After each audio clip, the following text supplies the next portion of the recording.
This morning, from clearing maidens to stakes success in the space of 2 starts, Better Shared claims the Gore Guineas. Jockey Amber Riddell joins us. A 50k Southern Cups bonus as Smooth Operator claims the Riverton Cup to go with his Invercargill Cup success. Like father, like son, Björn Baker follows in Dad Murray's footsteps with ATC Derby victory as Green Spaces puts exactly that on them. And how will they stop her in the north? Jolie Star booms to an impressive TJ Smith triumph, and now eyes Royal Ascot. A very good morning to you. Welcome into weigh-in after a big old Saturday of racing. The Group 1s might be done in this country, but we still saw some impressive performances and some big old races across the ditch as well. Aidan Rodley Bruce Sherwin with me in studio, and look, it was a great day here, but geez, a booming day over in Australia. Yeah, it sure was. Australia, obviously, the first day of championships that continues next week. 4 Group 1s and 4 terrific races.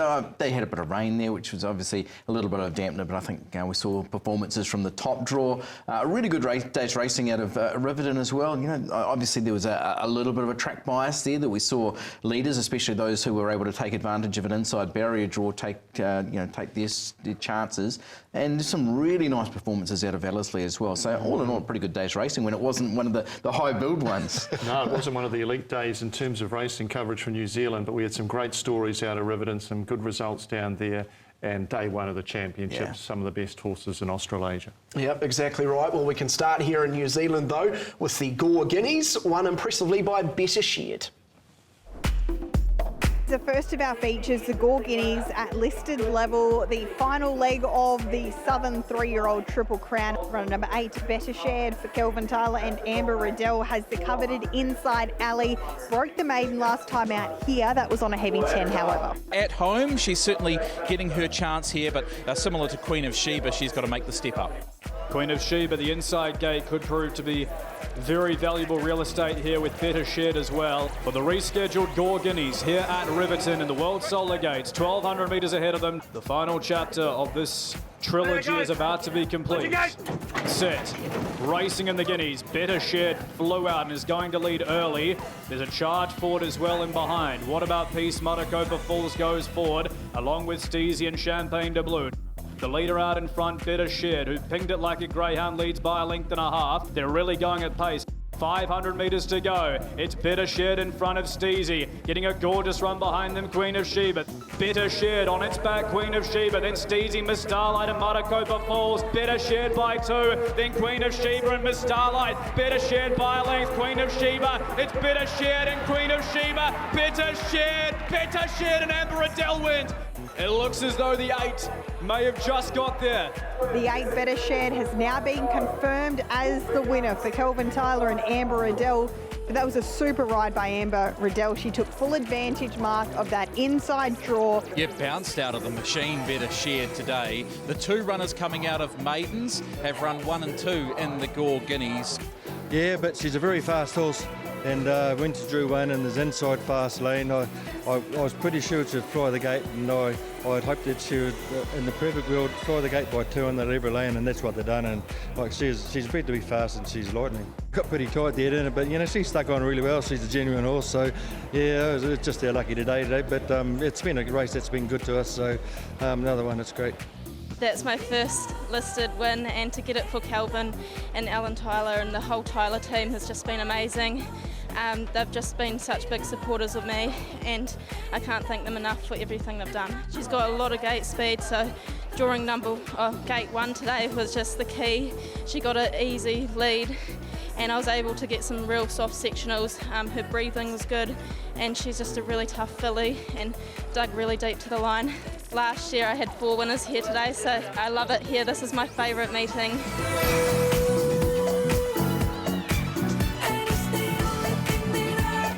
See why it's Amber Riddell's favourite meeting when she has success like that. Better Shared beating Queen of Sheba, Miss Starlight and Cool Azarine in the Gore Guineas. And Amber is now with us live on Weigh-In. Amber, thank you very much for jumping on. We just heard there you say that was your first listed win. So what did that mean to you yesterday? Yeah, it meant a lot to me yesterday. Calvin, he's just been such a big supporter of me. that's our 16th win together. Yeah, Calvin's just been amazing. He's put me on some really good horses and we have a really good partnership. So to get my first listed race for him meant a lot. Well done yesterday, Amber. You got the tactics bang on. It was obviously a preconceived plan. Yes, it was. She's got a lot of gate speed. Last start when I rode her, she absolutely flew the gates. So I knew today, drawing one, she would just like clear them, and she just did it so easily. And especially with that track bias, yeah, I was pretty confident heading into that race. Geez, those numbers are telling a story. Amber, 41 rides at Riverton for 11 wins and 68 rides for Kelvin Tyler for 16 wins. Of your 107 wins, more than 1 in 7 has come for that stable. How important has Kelvin's support been in your career? It's just been so important, like from my first win for him on Lightning Jack, and then last year he invited me for the Easter meeting and we actually had 4 winners together. I actually won 4 in a day last year. Yeah. Riverton's definitely my favourite track, and Calvin, he's like family to me. Like, they just look after me so well, and yeah, I stay with them, help them out the horses, and he's just been amazing. Him, Vanessa, Ellen and Murray, they're just been such big supporters, and yeah.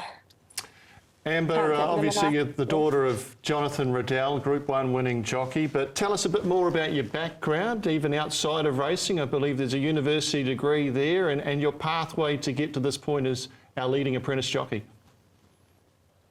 Yeah, so I finished school. I actually rode track work all throughout high school, and I finished school and it was like during lockdown, so I thought I'll give university a go.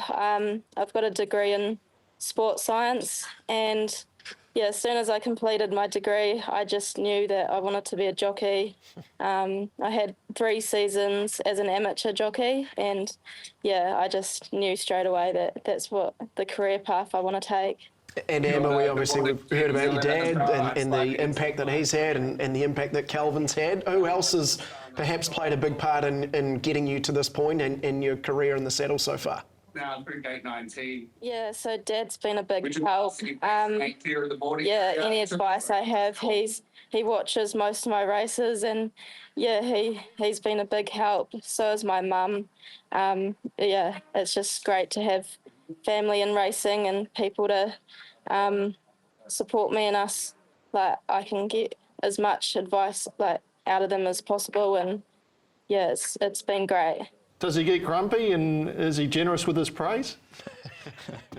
Yeah, he can get grumpy, but no, he's good. Like, when I'm at the races, he'll give me a call and say, like, look, you need to do this or that. Like yesterday, he was giving me advice as well, but no, it's good. He doesn't get too grumpy. He kind of like leaves me to figure it out myself a lot of the time as well. Amber, just a couple of things here. You're 5 in front of Alan Nicholas on that apprentice jockeys chart at the moment. Is that really in the crosshairs? Is that something you want to do? And maybe just to go with that, how ambitious are you? Yeah, it's definitely something that I've been aiming for this season. I've been doing a lot of travelling. The South Island trainers have been really supportive to me, so I'm continuing to keep coming down here and just ride at as many meetings as I can around the country.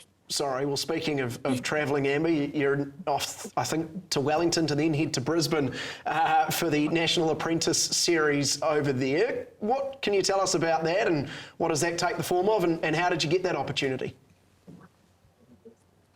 Yeah, so about a month ago, I got a text from Kim Clapperton, my apprentice mentor, saying that I've been chosen to represent New Zealand in Queensland.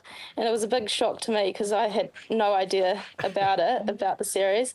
And it's actually the first time that they've actually included New Zealand to be a part of it. So I'm really lucky and I feel really privileged to get this opportunity. I'm really looking forward to representing New Zealand and meeting all the trainers and other jockeys in Australia. It's going to be a huge opportunity, and yeah, it's definitely a dream come true. And so how does it work? I think I read that there are 6 meetings, is that right? Yeah, so there's 6 meetings a part of the series, so all the apprentices from different states compete against each other.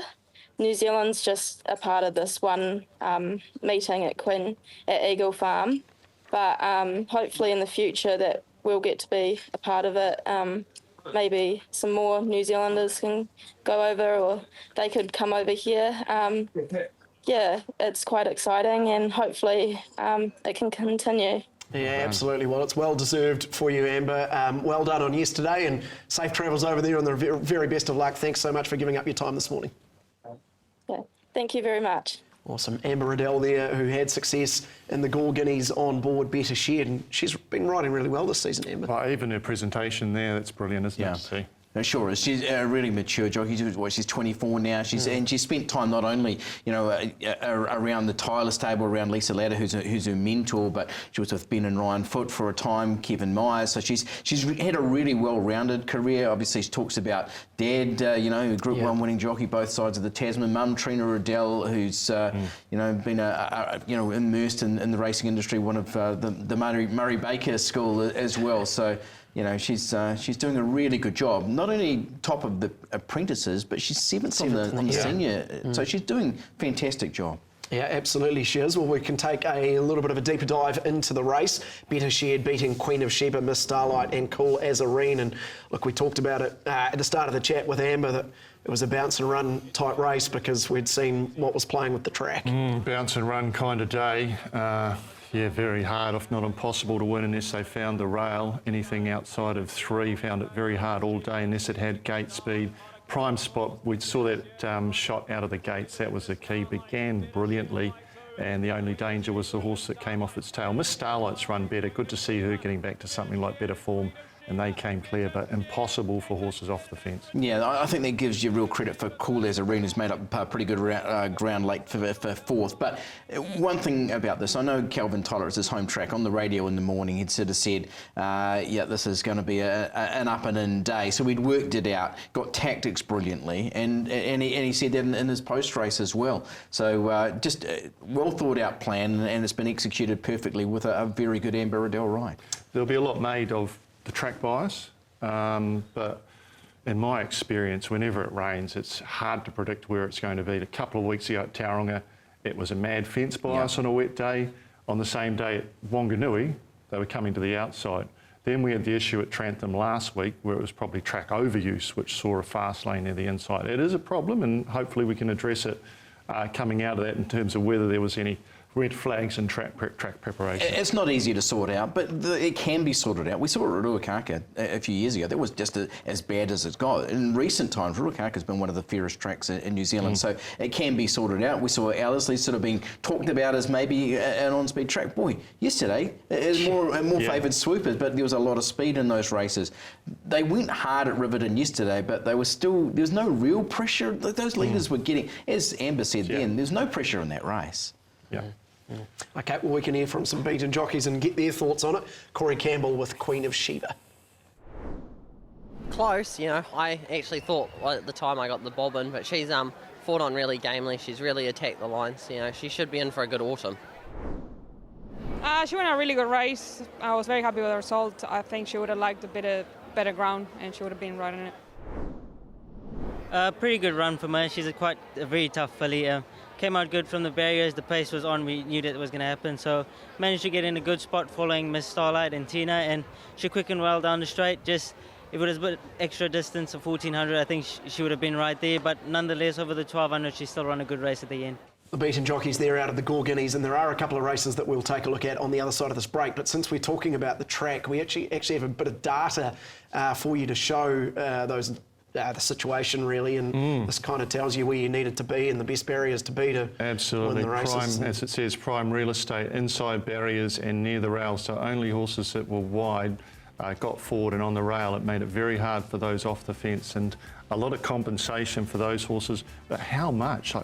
I guess the staggering stat is in race 10, barrier 1 paid 30 to 1. So there's obviously not too many professionals following Riverton on Saturday. But it is an opportunity, but it's really hard, Aidan. you do your form, you might have 4 to 5 links or 8 to 10 points, rating points when I was doing the form over the majority of chances in the field.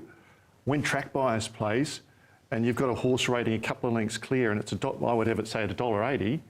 If it's a couple of links clear and there's 5 to 6 links track biased, that horse can't win. Yeah, you have to just change. You do have to change, and that's one of the puzzles of being the punter, right? You just got to be able to. I couldn't do it as a pro back in the day. I was always too fixated on that's the best horse, that should win. Yeah. But if you have the capacity to change and adapt to that, and if we see that horse that won the last from barrier 1, 30 to 1, massive overs. Sometimes as a punter, you're just going to say, I've got this wrong, let's reassemble the data and get it right. Did we get that on record? Or was he referring to someone else? It was live and it's been recorded as well, Bruce, so it's here forever. Rightio, that wraps the Gore Guineas. We continue to take a look at Riverton on the other side of this quick break on Weigh In.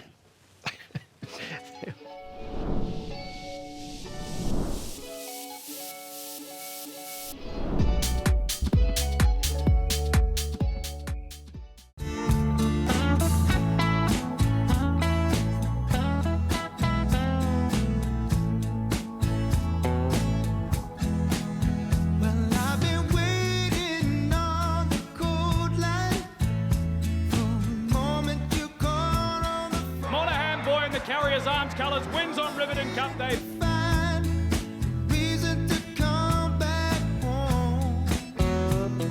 Express Coat with the head in front. Express Coat and Rochello. Express Coat. It's Thomasina Biling holding on, and Thomasina won the Franklin Stakes.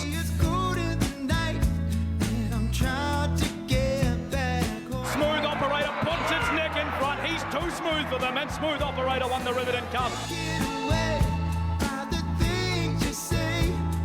A great day of racing at Riverton. Nice to see everyone out, young and old, down in the deep south for a great day. We continue to look back at it with the Riverton Cup.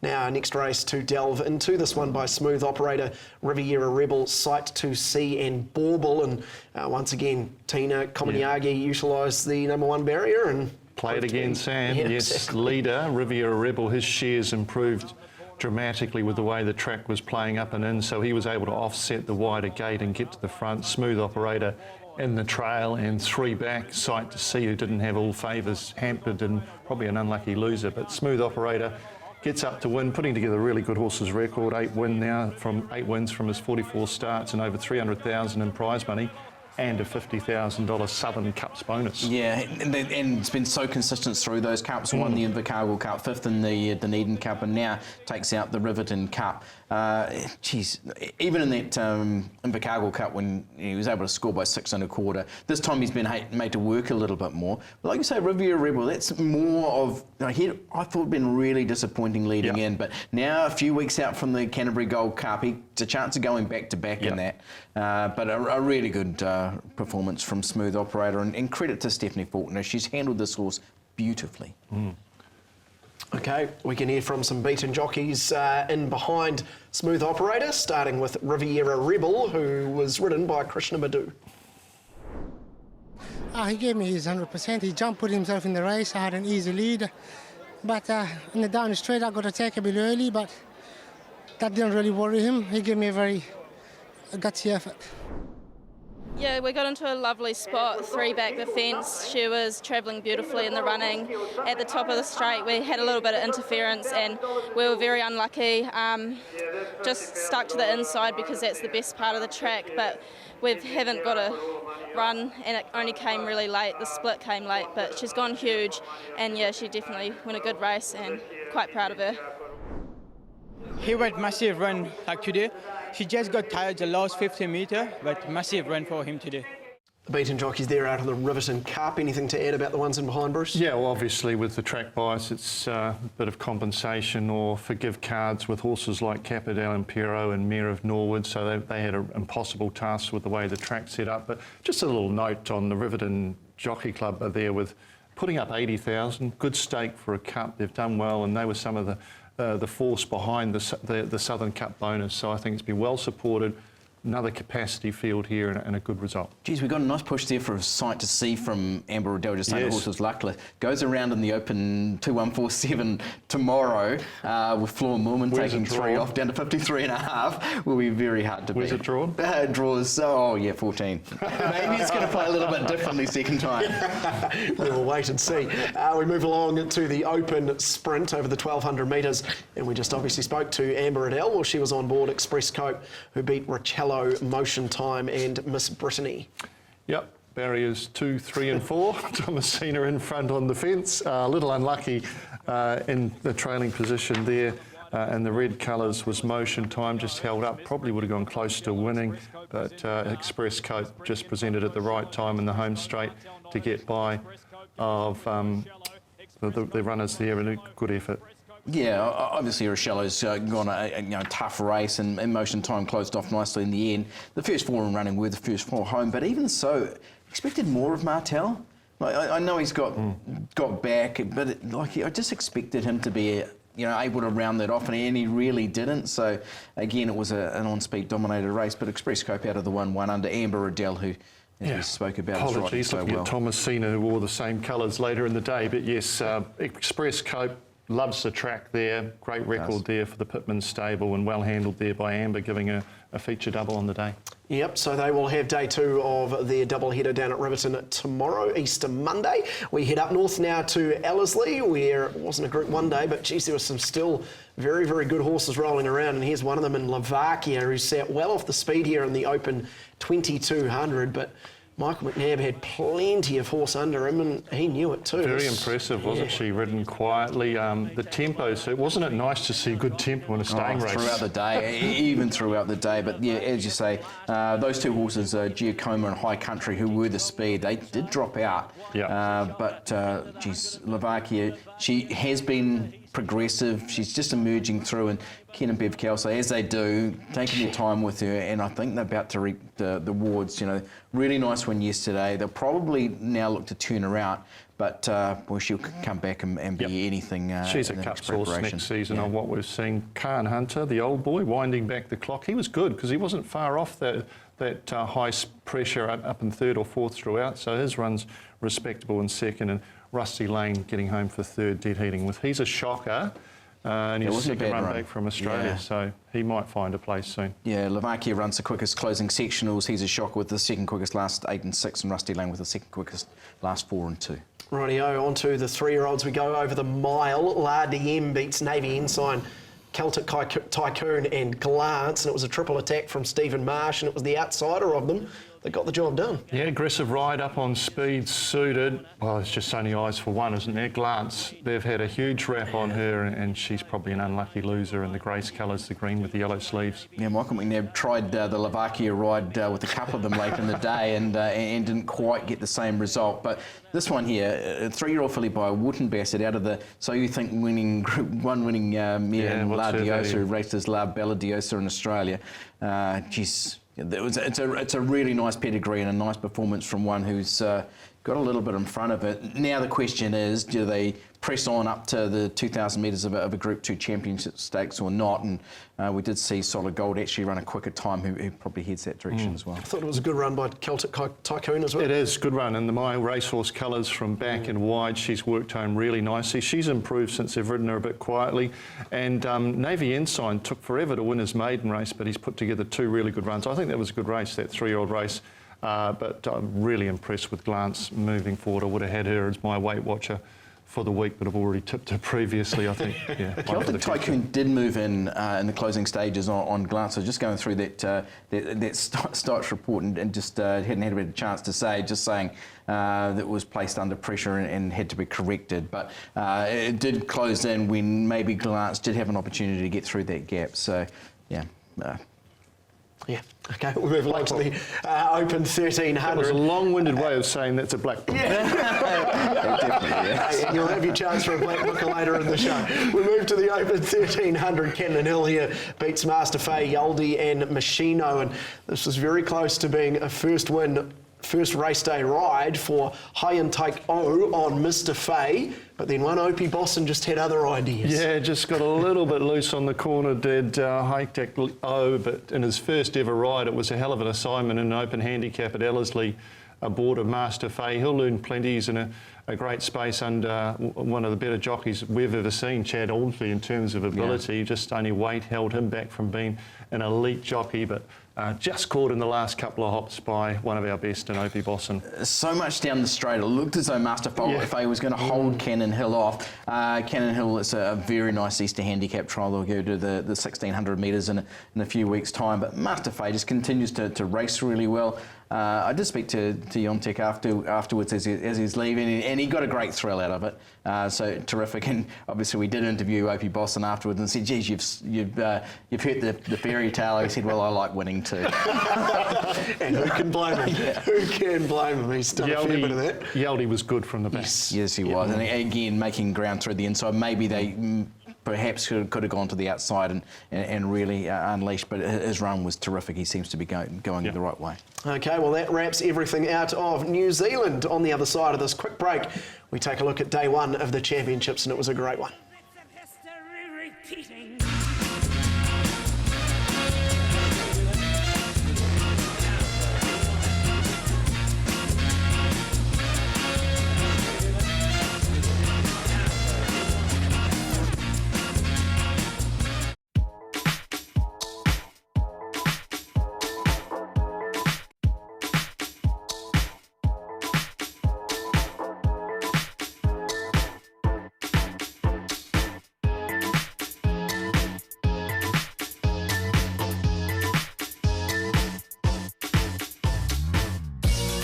Campion d'Italia in front from Miss Chanel. Campion d'Italia won the English sires. He executed lovely today and he deserved that.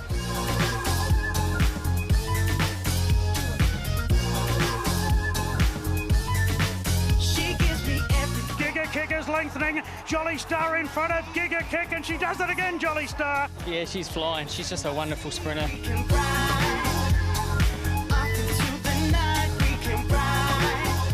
She's a Alibi is winding up down the outside, and the filly, look at her go! Oh my goodness, different class. She's a Alibi for Jamie Millam, the first filly since the Great Sunline to do it, and what a statement. I've never sat on a horse that's given me goosebumps like that before. Riding the night like the dark night, I am out intrigued. Demonstrate every process to succeed with you, and if you want, I can. Green Spaces sent clear in the Derby, and that's a big win. Björn Baker will celebrate a Derby win. The race won 5 times by his famous father Murray. You just continue to break barriers, and I know that this to you is just another one, but the first female to win an ATC Derby. We're just better than them. So proud of you. Oh, it's just satisfying. I've had so much belief in this horse. The whole team have. They've done an amazing job. Look, Bjorn's just timed it to perfection, set him up perfectly, and he's just a dude. Look at him. You've done what your dad did 5 times. You've won a Derby. Yeah, he just wants to make it clear, Murray. He spoke to me pre-race. He said he's won 9 Derbies. 5 Australian, 2 New Zealand, 1 Victorian, and the Wellington Derby with Sir Vigilant 70-1, but their race doesn't exist. So special. What a great watch. She gives me everything I want everything I need. We can take it to the... It was a great watch, all right, as was the entire first day of the championships out of Randwick, and we want to start with the ATC Derby because joining us live is Björn Baker, the trainer, of course, of Green Spaces, the winner of the Derby. Björn, thank you very much for joining us on the show. The first question, I know you weren't too keen to do a video chat, so how was the night? Yeah, a lot of good fun and good. I've got family over at the moment, so that was a pretty special day. The one thing I can do, I can't always train well, but I can celebrate well, and we had an excellent night, a lot of good fun, and we have a pretty cruisy day today. Well done, Björn. Bruce Sherwin here. Have you been working out over there? Because that bloke you picked up after the Derby was bigger than most Korean motor vehicles. Yeah, I said he's 270 kilos, and funnily enough, he's my racing manager. Luke, he's an absolutely fantastic bloke, but when you want a racing manager, you want probably an independent bloke booking jockeys. The big problem I've had with Luke is he's married to Rachel, so it worked out beautifully yesterday. Rachel rode great. She rode 3 winners and Blue Door in the first race as well. So no, it's pretty special from that. He's a great mate, and obviously Rachel's does a heap of work for the stable, and it was great to see her get rewarded as well. Bjorn, obviously following in Murray's great footsteps to win this Australian Derby. Just tell us a little bit about the horse, Green Spaces. When did he become on your radar? When did he join the stable and show the promise that he's obviously transpired to have? Yeah, it's been, well, I was lucky enough to get, I think I got a baker's dozen off Godolphin when they, James Cummings, essentially, they changed their model. So I was lucky enough to get Pericles, who ran a great 5th in the Doncaster yesterday. And then this bloke, he'd won 1 from 2. He'd won as a 2-year-old, and funnily enough, failed on a wet track at Gosford. And so you sort of didn't know too much about him. All I'd say is he's an athletic, lighter type of a horse, and even if you look at him yesterday, he's all arms and legs. So he's actually, funnily enough, the first street boss to win a stakes race beyond 2,040 metres. Of course, Anamo's the street boss that won the Cox Plate, so he sort of broke some new ground there. But everything he's done in terms of how he relaxes, switches off, and suggests that, and his recovery at home when he gallops, suggests that the 2400 was going to be right up his alley, and now you've got a dream, and maybe we can get him to the Cups in the spring.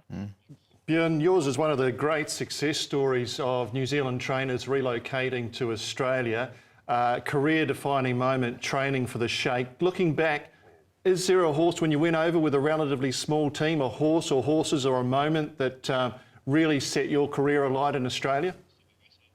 It's been, I guess, working for a long time, and that's very kind, Bruce. It's worked out amazingly well. I've been here 15 years now, and it was tough going initially, and I guess probably the horse, I was lucky enough to buy Unencumbered that won the Magic Millions. That definitely helped get horses in the stable. But it's very competitive, Australian, New Zealand racing in Sydney in particular. So I guess I've been lucky in some ways that I've been able to build slow and steady. And funnily enough, in this game, slow and steady can often win the race. So I've been able to get involved with great people. I've got good, loyal clients that I've had for a long time, and able to probably establish the foundations more than anything, rather than getting big race success straight away and not quite having the business behind it or the substance and the relationships and so forth. So funnily enough, I think it's worked out probably as well as it could. And even when you look at obviously the benchmark over here and who's going to be the greatest trainer in Australasian history is Chris. And in some ways, he's a little bit the same. It hasn't happened overnight. It's been slow and steady. And he just continues to build and build. And unfortunately for me and all the other trainers, he's stronger and stronger. Well, Bjorn, your dad was a pretty darn good trainer as well, and we heard in that piece just before we came to you his success in this race. I know that you spoke to him a little bit throughout the week. What was perhaps his main bit of advice, or the bit of advice that you took on the most heading into the Derby? Yeah, I guess you have to have a fit horse, and there's no point beating or saying otherwise. It's a demanding 2400. It's a big money race, generally a capacity field. And he said you make sure that they've got to be fit, and I was very mindful of that.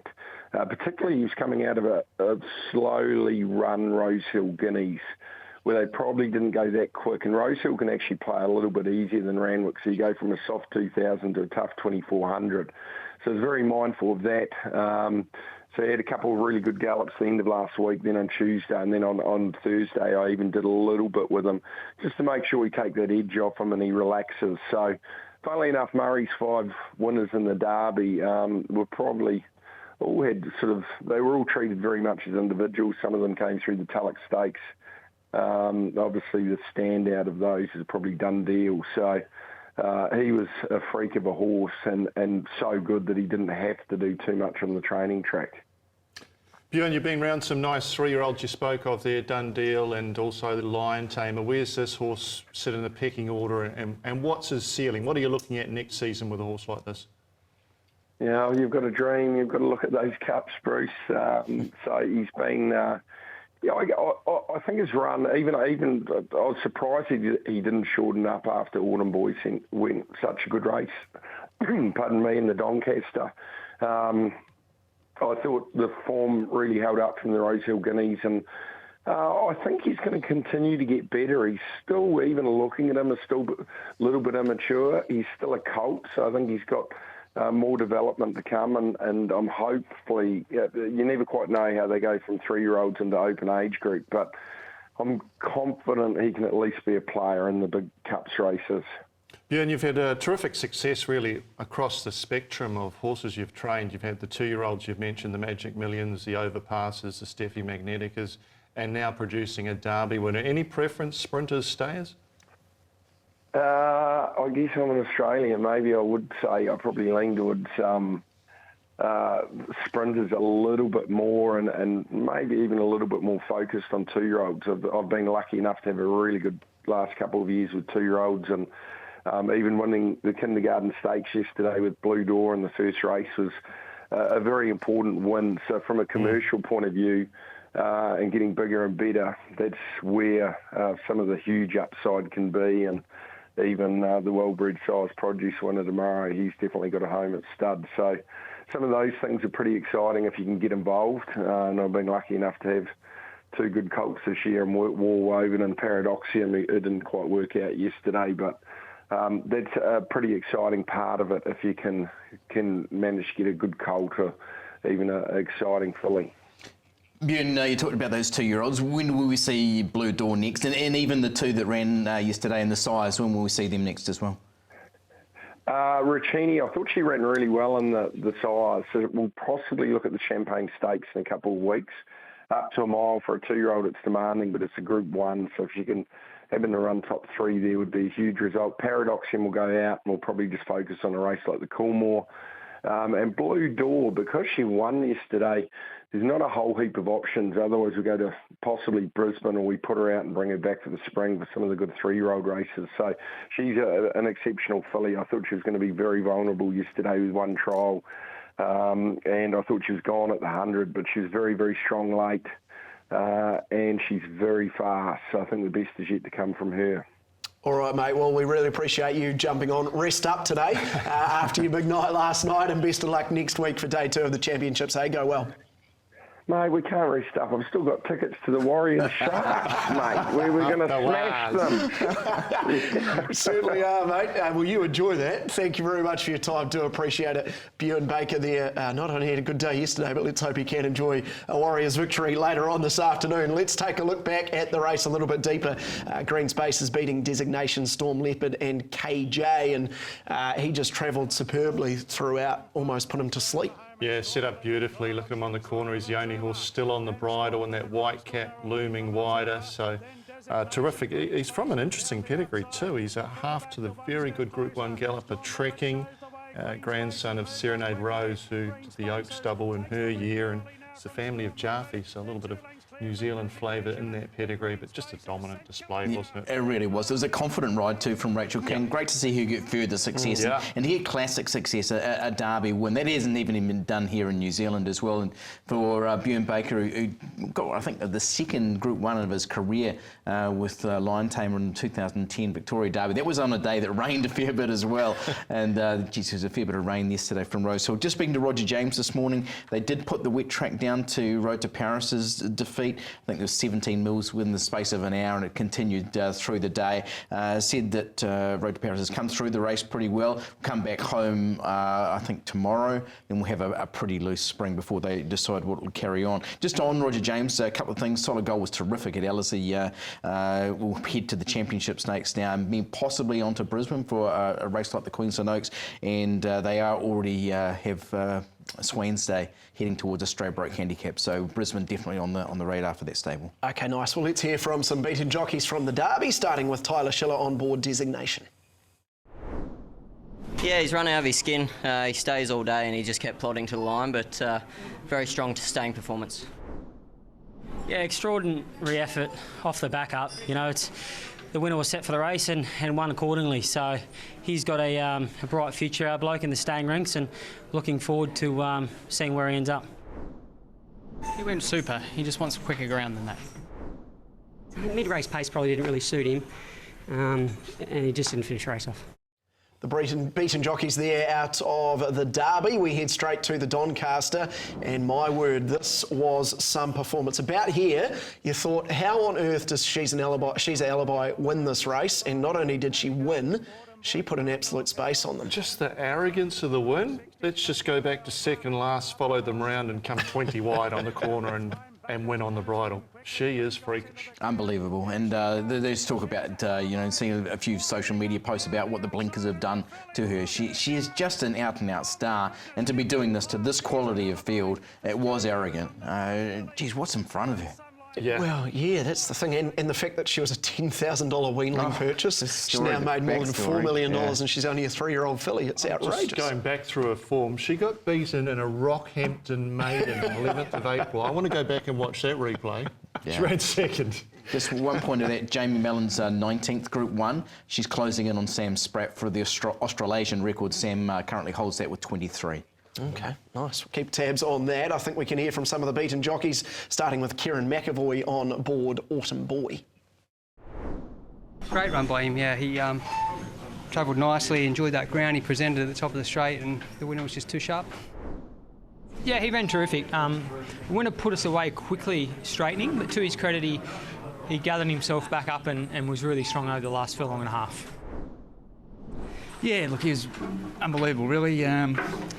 I did feel he was anchored slightly by the weight today. Like he showed his turn of foot, but those horses with the light weights around us, we were able to sort of get away from us while we were going through our gears. But look, he fought it that right to the line. It was a great effort. Yeah, the barrier ended up being a real big disadvantage, so we had to go back. Followed up the winner, but the winner's got no weight. We got 57 on our back, and he stayed on really well. Got on behind the eventual second horse in the straight, but he felt his weight under the way we had to be ridden from the barrier today. Well, it was She's an Alibi beats Autumn Boy, Militarise and Gringotts. Just quickly, do you think she would meet Autumn Glow at some point, perhaps in the spring? And I mean, it's hard to know. Yeah, you sure would. Throw well written into the mix as well. And she's got the best of all worlds, but she's a star. Good crop of 3-year-olds though. Autumn Boy was giving her an extra kilo, 3 kilos running second. Militarise is a good story, back from a horse that was infertile as a stallion. They don't often come back. Yeah. He's come back and run third in a Doncaster, and Gringotts, the New Zealand bred, under that weight was really good. Rightio, we move along to the sprint. The TJ Smith Stakes won by Jolie Star. Massive congrats to the Cambridge stud team. She beat Gigakick, Skybird, Overpass. This was the second of James McDonald and Chris Waller's Group 1s and back-to-back races, and gee, she was good.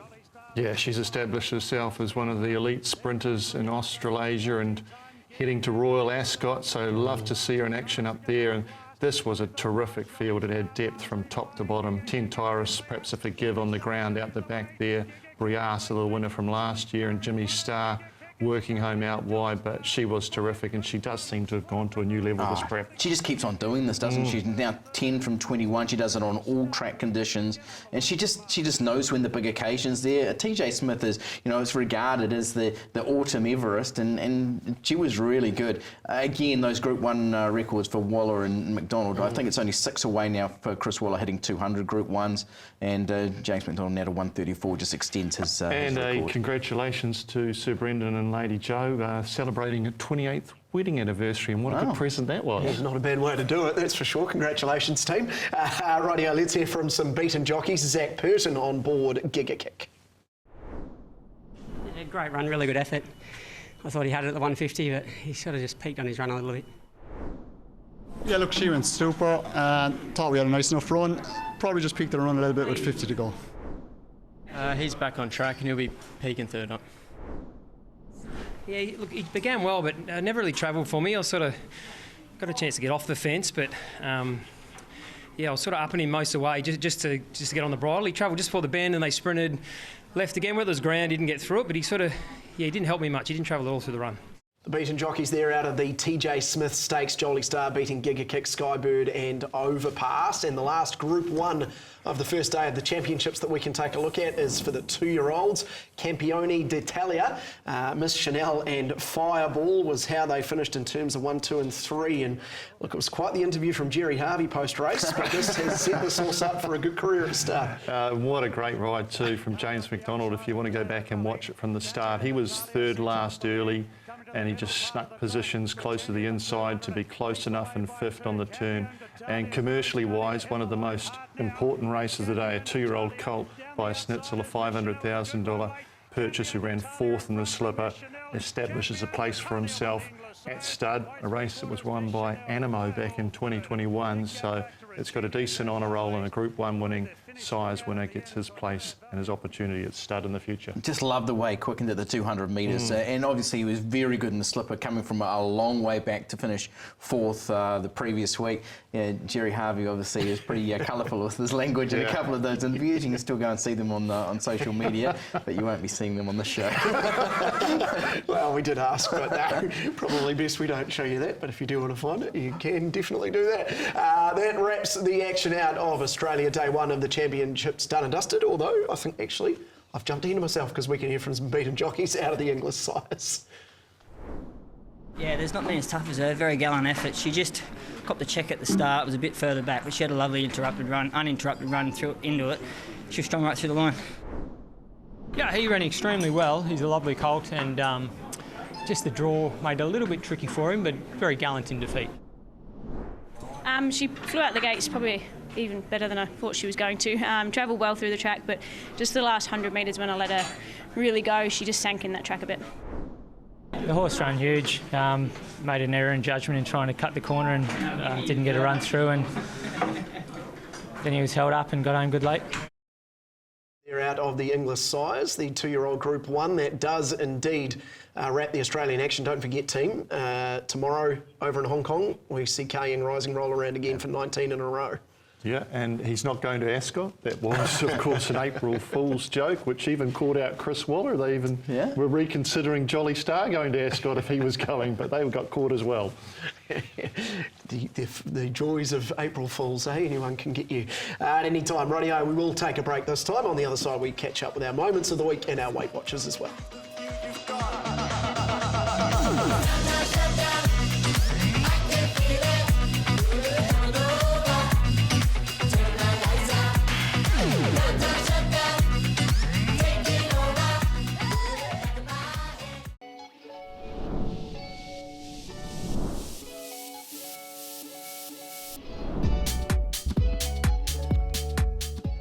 Welcome back into Weigh In. A few minutes left of the show to go, and just before we get to our moments in our Weight Watchers, a bit of news to get to, and things are rocking and rolling in the halls of power, Bruce. Yeah, there's been a couple of interesting developments through the week with an article produced in the National Business Review. It's behind a paywall, but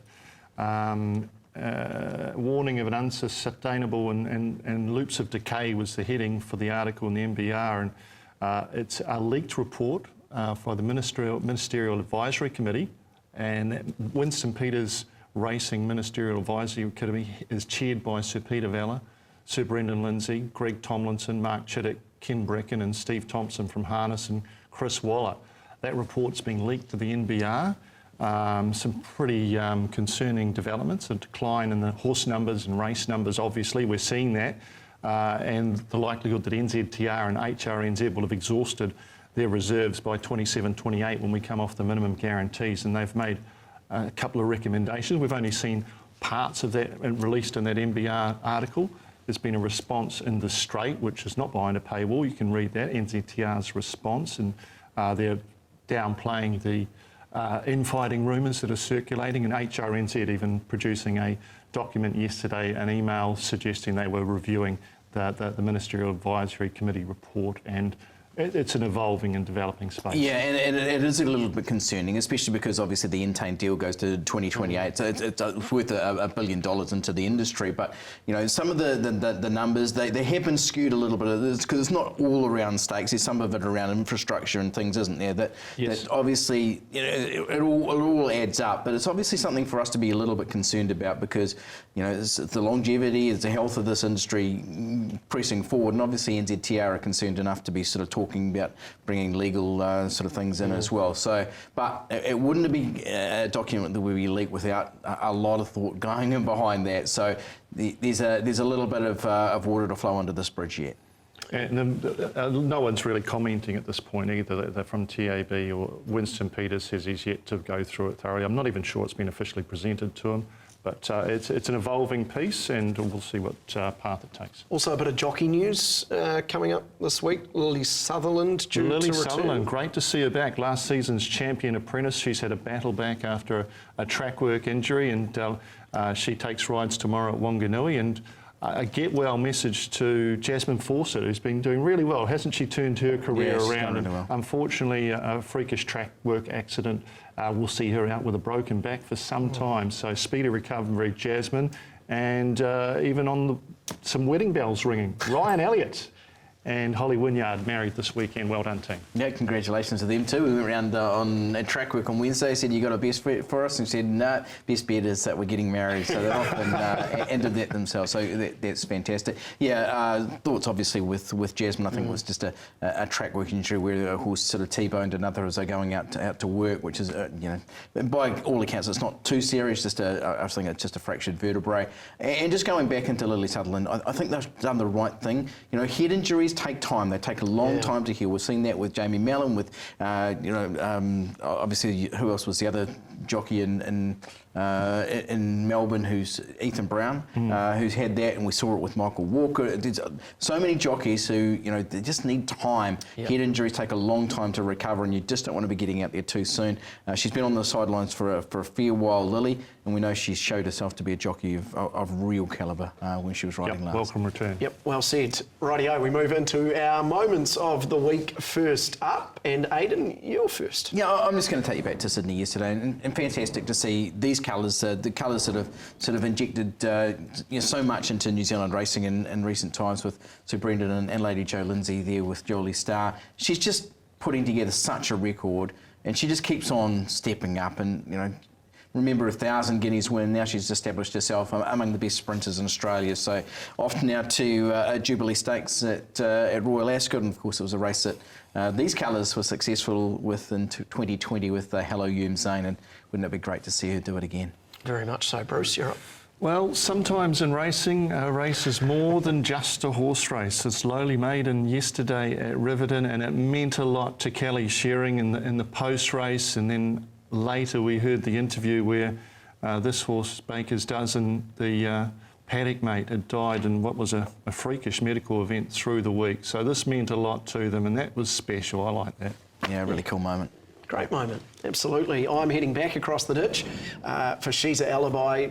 Watching this race, I was jaw on the floor sort of stuff with what she did to them, and the first filly since Sunline to win the race. 1999, I think, was when Sunline won it, so long time, and my word, she just put them away, so cannot wait to see what she has in store for her, and hopefully that meeting with Autumn Glow comes at some stage in the near future. It's the best advertisement for racing, isn't it? You have a superstar, you come out and have a commanding performance like that, and long may that continue. Exactly right. All right, we move into our Weight Watchers, where we try and find you a winner out of the races, perhaps the ones who have finished in behind. But Aidan, I believe you're first again. Yeah, I'm going to go for Imperative here. Obviously, we did see it was an up and in day at Riverton yesterday. I thought this one from outside the top six and running, closing off really strongly, was terrific. 6-year-old mare by Gibberlines with the Andertons, and that was a really nice win. Just a third in 21 starts, but suggests that you get back to a more even playing field, and it might be just more of the same.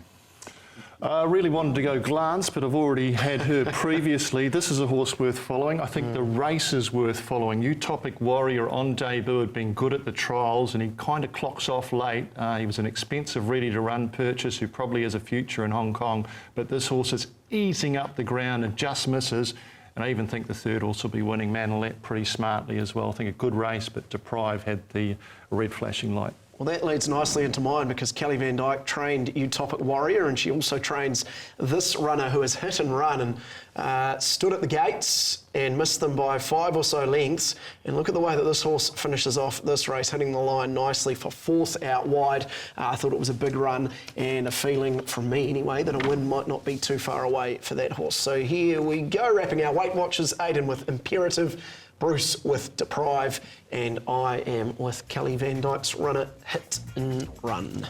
Rightio, that wraps everything out of weigh-in. Looking forward to day 2 of the championships next weekend, team. It'll be another cracker, I suspect, seeing some of the best roll around. Great time of the year. Good day of racing at Riccarton as well. Southern Alps, which is the last of the innovation races there, but also a couple of stakes races on that card as well. And it's Hawke's Bay Cup and City of Napier Sprint. I think this year is at Wanganui.